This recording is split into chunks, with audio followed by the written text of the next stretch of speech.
Hello and welcome to civil Setu Marathi. आपण या व्हिडिओमध्ये येणाऱ्या MESच्या प्रिलिमसाठी काही इम्पॉर्टंट गोष्टी डिस्कस करणार आहोत. सो प्लीज या व्हिडिओला एंडपर्यंत बघा. या व्हिडिओमध्ये आपण पॉलिटी आणि इकॉनॉमीचे थिमॅटिकल ब्रेकडाऊन्स बघणार आहे. ठीक आहे. थिमॅटिकल ब्रेकडाऊन्स म्हणजे जे इम्पॉर्टंट सब टॉपिक्स आहेत, कोणत्या चॅप्टर्समधून रिपीटेडली क्वेश्चन्स येतात, याच्यावरती आपण डिस्कस करू. याच्याबद्दलची PDF तुम्हाला टेलिग्राम चॅनलवरती प्रोव्हाइड केली जाईल. सो डिस्क्रिप्टिव्हमध्ये जी लिंक दिली टेलिग्राम चॅनलची, तिथं जाऊन तुम्ही जॉईन करून ठेवा. ओके. याच्या आधी एक छोटीशी अनाऊन्समेंट आहे. आपण काल एक प्रोग्रॅम लॉन्च केला होता, प्रिलिम्स प्रॅक्टिस प्रोग्राम, ज्याची सुरुवात उद्यापासून होणार आहे. उद्यापासून तुम्हाला याच्या रिलेटेड टेस्ट तुमच्या चॅनलवरती भेटणार आहेत. या टेस्टची इनिशियल प्राईज आपण ठेवली होती, ती होती 1999 रुपीज. ओके. आणि तुमच्यात काही मुलांचे मेसेज आले होते की सर प्राईज खूप जास्त आहे, फी खूप जास्त आहे. सो आपण काय केलं, आपण याचे प्राईस रिड्यूस केले. सो आता हा तुम्हाला 1999मध्ये नाही, तर फक्त 999मध्ये तुम्हाला हा पूर्ण प्रोग्राम भेटेल. ओके. जर तुम्ही आजपासून परचेस केलात पुढे काही दिवस, तर तुम्हाला हा फक्त 999 रुपीजमध्ये भेटणार आहे. ओके. आणि ज्यांनी हा ऑलरेडी 1999मध्ये परचेस करून ठेवला आहे ओरिजिनल प्राईसमध्ये, तर त्यांना 50% रिफंड आजच्या आजच दिला जाईल. ज्यांनी ऑलरेडी परचेस केला आहे त्यांनी आमच्या टेलिग्राम चॅनलवरती जायचं आणि तिथं कॉन्टॅक्ट म्हणून एक बॉट दिलं, त्या बॉटला तुम्ही कॉन्टॅक्ट करा, तुमची फीची रिसिट पाठवा आणि तुमचा QR कोड पाठवा, तुम्हाला इन्स्टंट रिफंड दिला जाईल. ओके. आणि ज्यांना हा कोर्स नवीन परचेस करायचा आहे त्यांनी 999मध्ये हा कोर्स परचेस करू शकता. ओके. कोर्स नाही आहे, हा प्रोग्राम आहे. याच्यामध्ये तुम्हाला काय भेटणार आहे मी रिपीट करतो. याच्यामध्ये तुम्हाला 10 सब्जेक्टच्या टेस्ट भेटतील, 3 फुल लेंथ टेस्ट भेटतील, 2 करंट अफेअरच्या टेस्ट, या सगळ्या टेस्टचे एक्सप्लेनेशन्स आणि 6 महिन्याची करंट अफेअरची मॅगझिन. हे सगळं तुम्हाला या प्रोग्राममध्ये डिलिव्हर केलं जाईल. ओके. याचं शेड्यूल, याच्याबद्दलची सगळी माहिती एका पर्टिक्युलर व्हिडिओमध्ये यूट्यूबवर आपण घेतलं आहे. त्या व्हिडिओची लिंक मी खाली देतो. व्हिडिओला पूर्ण बघा आणि त्याच्यानंतर हा कोर्स परचेस करू शकता. ओके. सो हीच अनाऊन्समेंट होती. हा PPP प्रोग्राम, याची नवीन प्राईज आहे 999. ओके. आणि ज्यांनी हा कोर्स ऑलरेडी विकत घेतला आहे 1999 प्राईजमध्ये, त्यांना 50% रिफंड दिला जाईल. ओके. तुम्ही फक्त टेलिग्रामवर आम्हाला कॉन्टॅक्ट करा. Okay. Let's move to breakdown. So पहिल्यांदा आपण इकॉनॉमीचं ब्रेकडाऊन करूयात. इकॉनॉमीमध्ये तुम्हाला काय विचारलं जातं, याच्यामध्ये इम्पॉर्टंट थीम्स काय आहेत, कोणत्या टाईपचे क्वेश्चन्स असतात, कसे सॉल्व केले पाहिजेत, सगळ्या इकॉनॉमीचं आपण डिस्कशन आधी करून घेऊयात, त्याच्यानंतर पॉलिटिकडे जाऊयात. ओके. सो आता तुमच्यासमोर 2024मध्ये विचारलेले इकॉनॉमीचे क्वेश्चन्स आहेत. इकॉनॉमीबद्दल एक गोष्ट लक्षात ठेवा, काही कोर इकॉनॉमीचे जर कन्सेप्ट साईडला ठेवले तर काही क्वेश्चन्स हे प्युअर लॉजिकनी सॉल्व्ह होणारे असतात. ते कसे होतात ते मी आता याच व्हिडिओमध्ये थोडंसं सांगून देतो तुम्हाला. In future logic booster session म्हणून एक आपण यूट्यूबवर व्हिडिओ घेऊयात, ज्याच्यामध्ये आपण डिटेलमध्ये डिस्कस करू की जर आपल्याला काही क्वेश्चनचे आन्सर्स येत नसतील बाय नॉलेज, तर ते लॉजिकनी कसे सॉल्व्ह करायचे. ओके. सो त्याच्याबद्दल एक व्हिडिओ होईल आपला. जर तुम्हाला हवं असेल तर तुम्ही कमेंटमध्ये सांगा, लॉजिक बूस्टर सेशन म्हणून आपण तो घेऊयात. ओके. सो आता तरी आपण इकॉनॉमीला स्टिक राहूयात. पहिला क्वेश्चन बघा, dash development is prioritised over environment degradation in energy generation. Obvious आहे ना, याचा आन्सर काय असणार आहे, ह्युमन डेव्हलपमेंट इज प्रायोरिटाइज. ठीक आहे. सो हे कॉमन सेन्सचा क्वेश्चन आहे आणि हा जर कोणी चुकवून येतं तर आय एम सॉरी, तुमचं सिलेक्शन तसं पण होणार नाही आहे. ठीक आहे. हे जर कॉमन सेन्सचे क्वेश्चन तुमचे चुकत आहेत तर प्रॉब्लेम आहे. ओके. पुढे जाऊयात आपण कोर इकॉनॉमीचे बघूयात. हा बघा, 12व्या पंचवार्षिक योजनेवरती प्रश्न आला आहे. ठीक आहे. आपण फक्त आता थीम पकडूयात. ओके. कोणत्या थीम्स विचारल्या होत्या ते आपण फक्त तेवढं ओव्हरव्ह्यू बघूयात. ओके. हां. तर याच्या बघा, डॉक्टर आबादी हुसेन यांच्या अध्यक्षतेखाली डॅश समिती स्थापन करण्यात आली होती. ओके. समित्या इम्पॉर्टंट आहेत आपल्याला इथं कळालं. The employee provident fund act. Okay. आता या टाईपचे जे क्वेश्चन्स आहेत ना, ॲक्टवरती विचारले, कमिटी विचारले वगैरे, हे ॲक्च्युली बाउन्सर्स आहेत. ठीक आहे. हे कोर इकॉनॉमीचे कन्सेप्टवरती क्वेश्चन्स नाही आहेत, हे खूप फॅक्च्युअल क्वेश्चन्स आहेत. ठीक आहे. तर या टाईपचे बाउन्सर्स तुम्ही तिथं सोडू पण शकता किंवा तुक्का मारू शकता. ते कसे मारायचे आपण त्या लॉजिक बूस्टरमध्ये बघूयात. ठीक आहे. पण हे जे आहेत ना, हे कोर इकॉनॉमीचे क्वेश्चन्स नाहीत, हे फक्त इकॉनॉमीच्या रिलेटेड फॅक्च्युअल क्वेश्चन्स आहेत. ठीक आहे. पुढे बघा, दृष्टिकोन नियोजन म्हणजे काय, पर्स्पेक्टिव्ह प्लॅनिंग रेफर्स टू. ठीक आहे. प्युअर लॉजिकने सॉल्व्ह होणारा क्वेश्चन आहे. ठीक आहे. पुढे बघूयात, स्त्रियांच्या शिक्षणामुळे प्रजनन क्षमता कमी होते, कारण.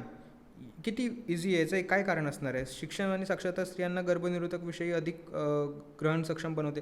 बस ना, हेच आन्सर आहे. कळलं. कॉमन सेन्सनी सॉल्व्ह होणारे क्वेश्चन्स आहेत.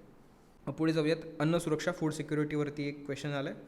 ठीक आहे. फूड सिक्युरिटी एक इम्पॉर्टंट थीम आहे आणि तुम्ही बघाल आता हा 2024चा पेपर आहे. ह्याच थीम्स आहेत ना, हेच सब टॉपिक्स, ह्याच थीम तुम्हाला 2025मध्ये दिसतील.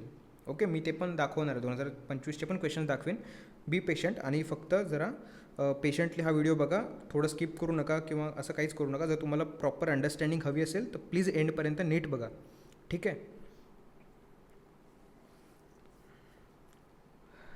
आणि बघ गुन्नर मिर्डलच्या मते आर्थिक विकासात सरकारची भूमिका पुढीलप्रमाणे असावी. आता इकॉनॉमिस्टचे ना ओपिनियन खूप विचारतात, इकॉनॉमिस्टचे ओपिनियन्स. तर याच्यावर आहे ना काय करू शकतो आपण, एक नोट बनवू शकतो की इकॉनॉमिस्ट आणि त्यांचे मतं काय होते, त्यांनी प्रपोज केलेले आयडियाज काय होते. ठीक आहे. सो याच्यावरती पण खूप वेळा क्वेश्चन्स विचारले, इकॉनॉमिस्ट आणि त्यांचे ओपिनियन्स. ओके. सो ही एक थीम झाली.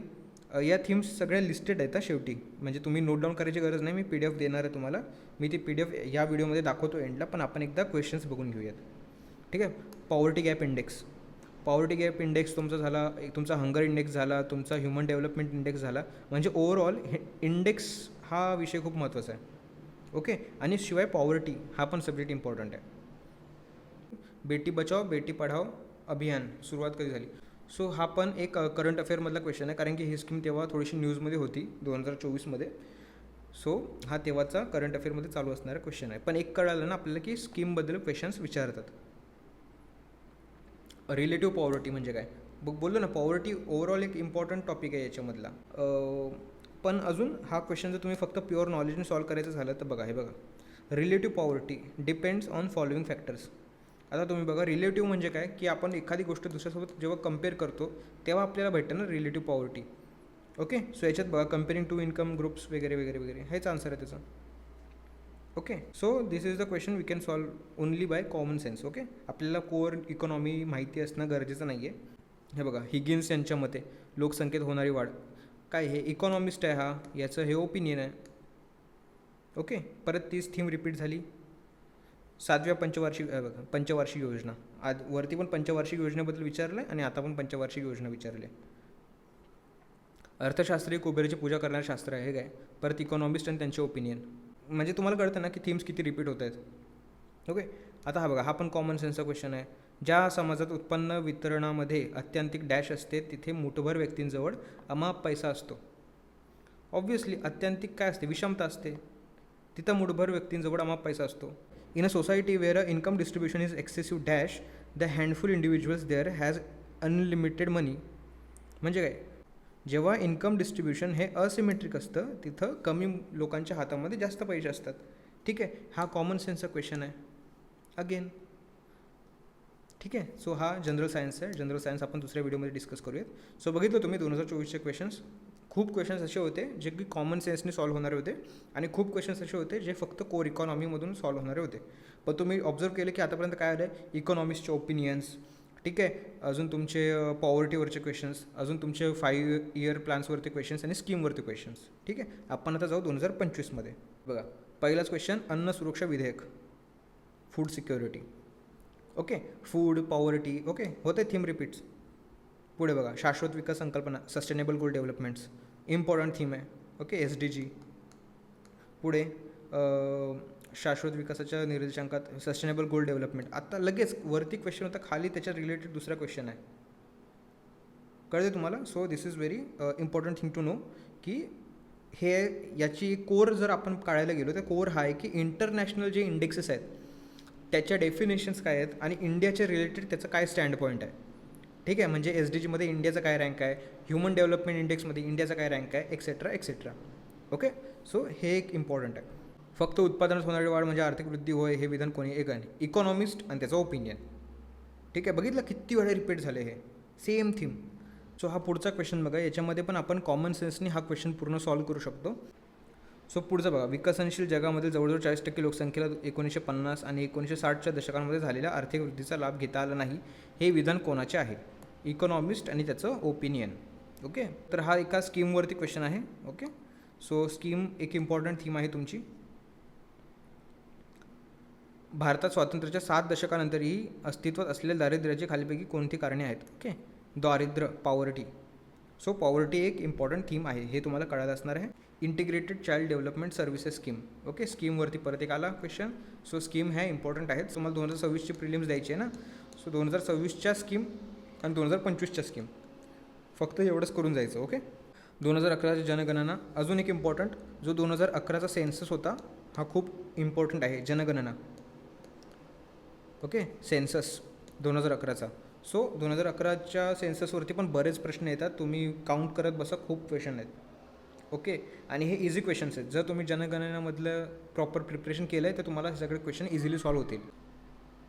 अगेन 2011ची जनगणना, राष्ट्रीय लोकसंख्या धोरण 2000 हा पण सेन्ससच्या रिलेटेडच क्वेश्चन आहे. जमीन धोरणाची मर्यादा, सिलिंगवरती हा क्वेश्चन आहे. अगेन जसं कॉमन सेन्सनी क्वेश्चन सॉल्व्ह होतात ना त्या टाईपचाच हा आहे. तुम्ही एकदा रीड करा, तुम्हाला कळून जाईल. ठीक आहे. लॉजिकवरती आपण जास्त बोलत नाही कारण की लॉजिकसाठी एक स्पेसिफिक सेशन करावं लागेल. ते काही 10 मिनटं समजवण्यासारखं नाही आहे, त्याला 1-2 तास लागू शकतात. ओके. सो ते आपण नंतर करूयात. जेंडर डेव्हलपमेंट इंडेक्सवरती क्वेश्चन आहे हा. सो इंडायसेस खूप इम्पॉर्टंट आहे. ठीक आहे. Human development index. So indices करून जाणं खूप इम्पॉर्टंट आहे तुमच्यासाठी. सो आतापर्यंत आपण काय काय बघितलं एकदा कन्क्लूड करू. इकॉनॉमीसाठी काय काय इम्पॉर्टंट आहे. Poverty, unemployment, inequality. ठीक आहे. याच्या रिलेटेड कर्व्ज म्हणजे काय असतात, कुझनेट कर्व झालं तुमचा, फिलिप्स कर्व वगैरे आहे. याच्यावरती तुम्ही थोडंसं रिसर्च करा. तुम्ही जर याच्यावर टाकलं गुगलवरती की इम्पॉर्टंट कर्व्ज इन इकॉनॉमी तर तुम्हाला भेटून जातील. प्रत्येक वर्षी एकावर तरी क्वेश्चन असतो. ओके. इंडायसेस करणं इम्पॉर्टंट आहे. कोणते indices, human development index, happiness index वगैरे वगैरे, पॉवर्टी इंडेक्स, हे जे इंडायसेस आहेत इम्पॉर्टंट इकॉनॉमीचे तर ते करून जा. ते कोण रिलीज करतं हे पण इम्पॉर्टंट आहे आणि इंडियाचा तिथं काय स्टँड पॉईंट आहे ते पण इम्पॉर्टंट आहे. ओके. इंडियाचा रँक किती आहे हे पण विचारतात. Economic planning and NITI Aayog हे पण 5 इयर प्लॅन्स तुम्ही करून जा. प्रत्येक 5 इयर प्लॅन तुम्ही 2 लाईन तरी प्रिपेअर करून जा. कधी कधी 5 इयर प्लॅनचे फक्त ऑब्जेक्टिव्ह विचारतात. जर तुम्ही 2 ते 3 लाईन प्रिपेअर करून गेला असणार आहे प्रत्येक 5 इयर प्लॅनवरती, प्रत्येक पंचवार्षिक योजनेवरती, तर तुम्हाला तो पर्टिक्युलर क्वेश्चन सॉल्व्ह होऊ शकतो. अगेन सगळ्यात इम्पॉर्टंट आहे सस्टेनेबल डेव्हलपमेंट, शाश्वत विकास. याच्यावरती पण बरेच प्रश्न तुम्हाला भेटतील बघायला. ठीक आहे. तर याचे 17 सस्टेनेबल डेव्हलपमेंट गोल आहेत, ते तुम्ही सगळे रीड करून जा. हे डायरेक्ट विचार की दुसरा कोणता गोल आहे, तिसरा कोणता गोल आहे. सो ते इम्पॉर्टंट आहे. ठीक आहे. क्रोनॉलॉजिकली पाठ करा आणि तुम्हाला 2 ते 3 क्वेश्चनमध्ये याची हेल्प होऊन जाईल. ओके. आणि याच्या रिलेटेड ज्या स्कीम्स आहेत सस्टेनेबल डेव्हलपमेंटच्या रिलेटेड स्कीम आहेत. ठीक आहे. जसं सस्टेनेबल डेव्हलपमेंट गोलमध्ये दिलं आहे की फूड सेफ्टी असणं गरजेचं आहे, तर फूड सेफ्टीसाठी पण आपल्याकडे बऱ्याच स्कीम्स आहेत. ठीक आहे. त्या स्कीम एकदा वाचून जा. ठीक आहे. इन्फ्लेशन, फिस्कल पॉलिसी आणि मॉनिटरी पॉलिसी हे पण तुमच्यासाठी अतिशय इम्पॉर्टंट आहे. ठीक आहे. इन्फ्लेशनवरती प्रत्येक वर्षी एखादा प्रश्न येतो. ठीक आहे. कोणत्या गोष्टीमुळे इन्फ्लेशन वाढतं आणि काय केल्यावर इन्फ्लेशन कमी होईल हे पण तुम्ही एकदा वाचून जाणं गरजेचं आहे. ठीक आहे. इन्फ्रास्ट्रक्चर आणि अर्बनायझेशन. इन्फ्रास्ट्रक्चरमध्ये तुमचे फक्त स्कीम्स वगैरे येतील. Okay. Agriculture and land reforms तुम्ही अवॉइड करा आणि ॲग्रिकल्चरमध्ये फक्त स्कीम्स करून जा. ओके. आणि जसं मी सांगितलं 2011चं सेन्सस करणं इम्पॉर्टंट आहे. आणि आपल्या PPP प्रोग्राममध्ये याच रिलेटेड बरेच असे क्वेश्चन्स तुम्हाला भेटतील टेस्ट सिरीजमध्ये. सो तुमचा जो ओव्हरऑल नॉलेज बेस आहे तो तिथं तयार व्हायला हेल्प होईल. ओके. सो आता आपण इकॉनॉमीचं बघितलं, आपण आता पॉलिटीबद्दल बघूयात. सो आता तुमच्यासमोर 2024मध्ये पॉलिटीवर विचारलेले क्वेश्चन्स आहेत. ओके. सो आपण जरा थिमॅटिकल बघूयात की कोणते कोणते टॉपिक्स इम्पॉर्टंट आहेत त्याच्यामध्ये. ओके. सो इथं काय विचारलं, chief information commissioner. So chief information commission हे एक सब टॉपिक आहे तुमच्या पॉलिटीमध्ये. बॉडीजच्या अंदर येतं, statutory bodies and constitutional bodies, unconstitutional bodies वगैरे वगैरे. सो त्याच्या अंडर हा सब टॉपिक येतो तुमचा. सो कॉन्स्टिट्युशनल बॉडीज हा ओव्हरऑल एक इम्पॉर्टंट टॉपिक आहे. ओके. भारताच्या राज्यघटनेतील कोणत्या कलमात भारताचे नियंत्रक कॅग ना, कॉम्प्ट्रोलर अँड ऑडिटर जनरल, हा कॉम्प्ट्रोलर अँड ऑडिटर जनरलवरती हा क्वेश्चन आहे. तो कॅग एक इम्पॉर्टंट आहे. कॅग आणि हे हा वरचा आहे ना इन्फॉर्मेशन कमिशन, हा पण कोरिलेटेड क्वेश्चन्स आहे ते, कारण की these are both are constitutional bodies. ठीक आहे. So constitutional bodies, statutory bodies वगैरे हे करून जाणं इम्पॉर्टंट आहे. ओके. केशवानंद भारती केस, हे बघा आता हे जे खटले आहेत ना हे खूप इम्पॉर्टंट आहेत, कारण की याच्यामुळेच आपल्या इंडियन कॉन्स्टिट्यूशनला खूप चांगला शेप भेटलेला आहे. ठीक आहे. केशवानंद भारती केस, नंतर मिनर्वा मिल्स केस, नंतर इंदिरा सहानी केस, नंतर तुमचा बोम्माई केस, नंतर LIC केस, हे जे इम्पॉर्टंट 3-4 केसेस आहेत त्यांचे जजमेंट्स आहेत, हे करून जाणं खूप इम्पॉर्टंट आहे. ओके. सो मी इथं काही एक्सप्लेन करत नाही जास्त की काय होतं याच्यामध्ये काय नाही, फक्त जे इम्पॉर्टंट केसेस झाले सुप्रीम कोर्टचे आणि त्याचे जजमेंट्स काय आहेत ते एका लाईनमध्ये प्रिपेअर करणं आपल्यासाठी गरजेचं आहे. ठीक आहे. सो इथं दिलं आहे की कंटिंजन्सी फंड आहे तो कोणाच्या अंडर येतो, खूप इझी प्रश्न. अजून आणीबाणीच्या वेळेस इमर्जन्सी खूप इम्पॉर्टंट आहे. ठीक आहे. हे बघा जसं मी बोललो होतो बोम्माई केस, हा क्वेश्चन आहे कॉन्स्टिट्युएंट असेंब्लीमधून आणि कॉन्स्टिट्यूशन अँड इट्स मेकिंगमधून. ओके. सो हे पण हा क्वेश्चन आहे ना, हा 2025मध्ये जसे तसा विचारला होता. ठीक आहे, हा 24चा प्रश्न आहे, 25मध्ये हा रिपीट झाला आहे. कसं झालं आहे ते मी दाखवतो. घटना दुरुस्ती संदर्भात अगेन घटना दुरुस्ती कॉन्स्टिट्यूशनल अमेंडमेंट अंडर आर्टिकल 368 हे पण इम्पॉर्टंट आहे. ओके, याच्यामध्ये बघा आपल्या इंडियामध्ये जे नवीन स्टेट्स किंवा युटीज ॲड झाल्यात त्यांच्या कॉन्स्टिट्यूशनल अमेंडमेंट्स दिल्यात. ठीक आहे, आणि ते आपल्याला चेक करायचं की बरोबर आहे की नाही. सो हे तुम्ही ह्या सगळ्या टाईपच्या कॉन्स्टिट्यूशनल अमेंडमेंट पाठ करून जाणे इम्पॉर्टंट आहे. ओके, खूप वेळा MPSCने याच्यावरती क्वेश्चन्स विचारलेत, खूप वेळा. एकतर ते विचारतात की स्टेट जसे बनवले होते तसं सिक्वेन्स सांगा, स्टार्ट टू एंड, किंवा या टाईपचे क्वेश्चन्स. ओके, सो हे एक इम्पॉर्टंट थीम आहे. पुढचे बघा सेंट्रल इन्फॉर्मेशन कमिशन वरती चीफ इन्फॉर्मेशन कमिशनरवरती क्वेश्चन होता. हा बघा इथं पण सेम त्याच टाईपचं क्वेश्चन आलेला आहे. ठीक आहे, पुढे बघा सिटिझनशिपवरती क्वेश्चन आहे. आर्टिकल 5 to 11 इंडियन सिटिझनशिप, हे पण इम्पॉर्टंट आहे खूप. हे बघा पुढचा क्वेश्चन इलेक्शन कमिशनवरती आहे. सो कोणत्या कलमांअंतर्गत आपला इलेक्शन आपले कंडक्ट केले जातात कॉन्स्टिट्यूशनमध्ये, हे कुठे आहे हे विचारलं आहे. ठीक आहे, सो इलेक्शन ही पण एक इम्पॉर्टंट थीम आहे. पुढचा क्वेश्चन बघा सेक्युलरिझमवरती आहे, आर्टिकल 25. ठीक आहे, सो याच्यावर हा प्रश्न आहे सेक्युलरिझमवरती. परत हा सेम जसं मी वरती डिस्कस केलं होतं, नवीन युनियन टेरिटरी कधी ॲड केली वगैरे वगैरे. सो हा पुढचा प्रश्न आहे की दिल्लीला कॅपिटलचा दर्जा कोणत्या घटनादुरुस्तीने दिला होता, कोणत्या कॉन्स्टिट्यूशनल अमेंडमेंटने दिला होता. सो हा पण आपण वरती बघितलं जसं स्टेट आणि युटीज कधी बनवल्या होत्या, कधी इन्क्लूड केलं होत्या, त्याच्या रिलेटेडच्या अमेंडमेंट्स. सो हा त्याच्या रिलेटेडचा हा क्वेश्चन आहे. ओके, बघा पहिला लोकसभेबद्दलचा हा प्रश्न आहे. अगेन कॉन्स्टिट्यूंट असेंब्ली वरती पण एक प्रश्न होता, आता पण आहे. National commissions of women, national commission for SC ST child rights वगैरे वगैरे, हे सगळं करून जाणं गरजेचं आहे. ठीक आहे, यांचे चेअरपर्सन कोण असतात, कोण यांचं अपॉइंटमेंट करतं, किती वर्षासाठी ते चेअर होल्ड करतात, हे सगळं इम्पॉर्टंट आहे. Okay, high courts fundamental rights enforce करण्यासाठी कोणत्या कलमांचा वापर करते, तर 226, हे पण इम्पॉर्टंट आहे. सुप्रीम कोर्टला आर्टिकल 32 आहे आणि हायकोर्टसाठी आर्टिकल 226 आहे. ठीक आहे, हे पण इम्पॉर्टंट आहे करणं. हा पण फंडामेंटल राईट्सच्या रिलेटेड पण क्वेश्चन आहे आणि हा कोर्ट्स रिलेटेड पण क्वेश्चन आहे. ठीक आहे, सो हे इम्पॉर्टंट आहे फंडामेंटल राईट्स. ठीक आहे, आर्टिकल 12पासून आर्टिकल 35पर्यंत तुमचे फंडामेंटल राईट्स आहेत. ठीक आहे, कर्पुरी ठाकूर अलीकडे बातम्यांमध्ये. ठीक आहे, हा करंट अफेअरमधला क्वेश्चन होता. सो इथपर्यंत तुमचे पॉलिटिचे क्वेश्चन तुम्ही बघितले 2024चे. ठीक आहे, आता आपण बघूया 2025चे क्वेश्चन्स. आपण फक्त एक ओव्हरव्ह्यू घेतो आहे. ओके, सो डिटेल डिस्कशन हे नाही आहे. महानगर नियोजन समितीच्या स्थापनेची तरतूद केली आहे कोणत्या घटना दुरुस्तीने. ठीक आहे, तर याचा answer 74th constitution amendment. Committees आणि त्यांचे चेअरपर्सन्स हे पण इम्पॉर्टंट आहे. हा आपला कॉन्स्टिट्युएंट असेंब्लीच्या रिलेटेड क्वेश्चन आहे. कॉन्स्टिट्युएंट असेंब्लीवरती खूप क्वेश्चन्स येतात. ओके, उपराष्ट्रपती, व्हाईस प्रेसिडेंट आणि प्रेसिडेंट हे दोन्ही खूप इम्पॉर्टंट थीम्स आहेत तुमच्या. हे बघा मागच्या क्वेश्चनमध्ये विचार होते की नवीन नवीन जेव्हा आपण युनियन टेरिटरीज आणि स्टेट्स ॲड केले होते तर त्यांच्या घटनादुरुस्त्या कोणत्या होत्या, आणि आता विचारलं की कॉन्स्टिट्यूशनमध्ये कुठं लिहिलं आहे. ओके, सो आर्टिकल 1 to 4मध्ये कोणत्या कोणत्या गोष्टी इन्क्लुडेड आहेत, तर संघराज्य आणि त्याच्या राज्य क्षेत्राशी संबंधित आहे हे सगळं. सो याचा आन्सर आहे ए. ओके, सो हे तुम्हाला इम्पॉर्टंट आहे. आर्टिकल हे बघा आर्टिकल 1 to आर्टिकल 35 हे तर तुम्हाला बाय क्लॉज पाठ पाहिजे. ओके, स्पेशल स्टेटसचे जे आर्टिकल्स आहेत ना 370, 371 हे सगळे इम्पॉर्टंट आहे. हे पण तुम्ही एकदा करून जा. फक्त एवढं लक्षात ठेवायचं की कोणते स्टेट्स त्यामध्ये आहेत आणि कोणते नाही आहेत. ओके, स्वातंत्र्यानंतर पहिला लोक अदालत कॅम्प. लोक अदालत इम्पॉर्टंट आहे. ओके, ज्युडिशरीमध्ये तुमचं हायकोर्ट, तुमचं सुप्रीम कोर्ट, लोक अदालत वगैरे वगैरे ह्या सगळ्या गोष्टी येतात. हे सगळं इम्पॉर्टंट आहे. त्यामध्ये गुजरात हा आन्सर आहे त्याचं. पट्टाभी सीतारामय्या हे खाली समितीचे अध्यक्ष होते. जसा वरती प्रश्न होता कॉन्स्टिट्यूशनल असेंब्लीचा, तर हा पण सेम क्वेश्चन आलेला आहे. ठीक आहे, एकाच पेपरमध्ये 2-3 वेळा त्याच थीम रिपीट होतात. National commission for protection of child rights हे बघा आत्ता सांगितलं 2024मध्ये वुमेनच्या कमिशनवर होता आणि आता चाइल्ड राईट्सच्या कमिशनवरती क्वेश्चन विचारलेला आहे. सो नॅशनल कमिशन ही एक इम्पॉर्टंट थीम आहे. नॅशनल कमिशन फॉर वुमेन्सचं बघा परत तो क्वेश्चन आला आहे. नॅशनल कमिशन ऑफ वुमेन्सचा कधी एस्टॅब्लिश झालं आहे. ओके, सो सेम रिपीट झालेली थीम तुम्हाला दिसते. मागच्या क्वेश्चनमध्ये तुम्हाला मॅच द पेअर्समध्ये हा क्वेश्चन होता आणि याच्यामध्ये याच्या स्टेटमेंट्स टाकून तुम्हाला सेम क्वेश्चन दिलेला आहे.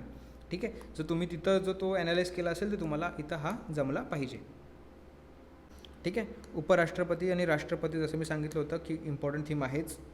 ठीक आहे, सो हा 2025चा क्वेश्चन पेपर होता. याच्यामध्ये आपण ज्या ज्या इम्पॉर्टंट थीम्स बघितल्यात त्या आपण एकदा समअप करूयात. तुमचे fundamental rights, directive principles of state policy आणि ड्युटीज. सो फंडामेंटल राईट्स तुमचे 12 ते 35पर्यंत आहेत. डायरेक्टिव्ह प्रिन्सिपल्स तुमचे 36 ते 51पर्यंत आहेत. आणि ड्युटीजमध्ये तुम्हाला ते 51A मध्ये तुमचे सगळ्या फंडामेंटल ड्युटीज दिलेल्या आहेत. सो 12पासून 51A पर्यंत तुम्हाला सगळं पाठ असणं गरजेचं आहे. ओके.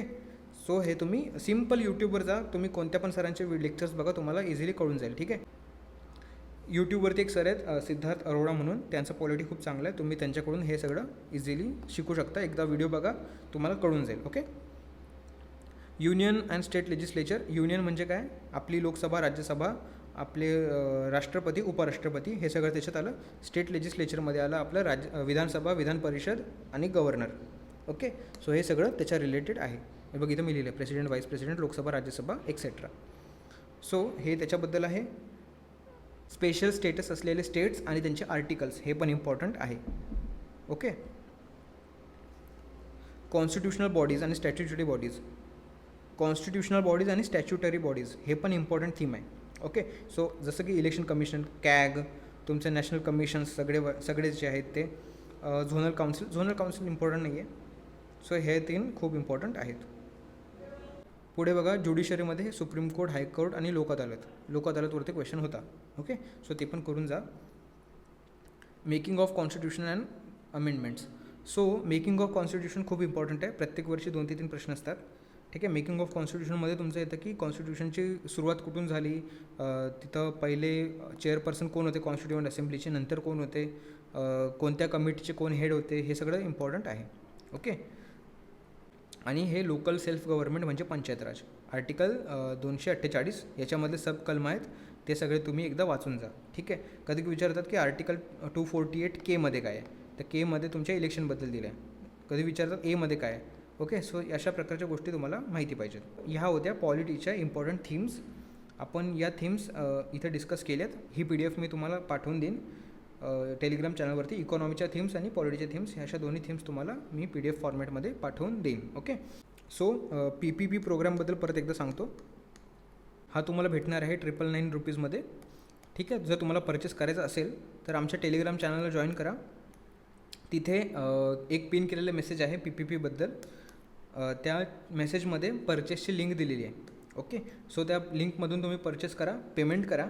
त्याच्यानंतर तुम्ही पेमेंट पेजवरती 2 मिनटं वेट करा. त्याच्यानंतर तुमच्यासमोर आहे ना टेलिग्राम चॅनलची लिंक येईल. ठीक आहे. असं खाली जॉईन बटन येईल. त्या जॉईन बटनवरती क्लिक करा. तुम्ही ऑटोमॅटिकली एका टेलिग्राम चॅनलमध्ये जॉईन व्हाल आणि या PPPबद्दल सगळे रिसोर्सेस तुम्हाला तिथे भेटतील. ओके. आणि ज्या मुलांनी हा प्रोग्राम 1999 मध्ये परचेस केला होता तर त्यांना 50% रिफंड त्यांच्या अकाउंटवरती पाठवलं जाईल. तुम्ही आम्हाला टेलिग्रामवरती एकदा कॉन्टॅक्ट करा. ठीक आहे. So this was it. हा आपला थेमॅटिकल ब्रेकडाऊन होता पॉलिटीसाठी आणि इकॉनॉमीसाठी. ठीक आहे. आणि आपण उरलेल्या सब्जेक्टचे उद्या किंवा परवा बाकीचे टाकून देऊ. ठीक आहे. 1 डे बाय डे आपण याच्यावरती काम करूयात. ओके. सो अभ्यास करत राहा. ठीक आहे. टेस्ट देत राहा. आणि 31 तारखेला आपला पेपर आहे. मेन्सवरती लक्ष देऊ नका. मेन्स झाली आता, त्याच्याबद्दल काही कट ऑफ वगैरे सगळं काहीच विचारू नका कोणाला. डोकं थंड ठेवा. Okay. And do your studies. बाकी तर होत राहील. Okay. See you in the next video. Okay. Bye.